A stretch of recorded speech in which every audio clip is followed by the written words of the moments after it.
Che cos'è una casa? Per molti una casa serve semplicemente, altri invece non si accontentano, vogliono una casa che sia luminosa, dove anche l'anima e le cellule possano respirare.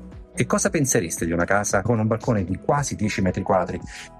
Ma se ci fosse qualcosetta di più? Diciamo un terrazzo di poco più, di 50 metri quadri.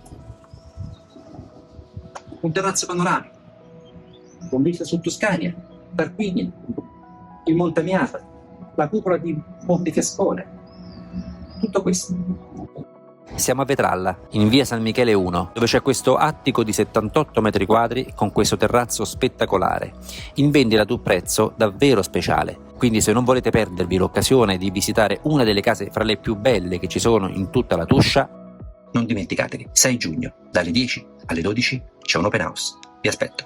Ciao!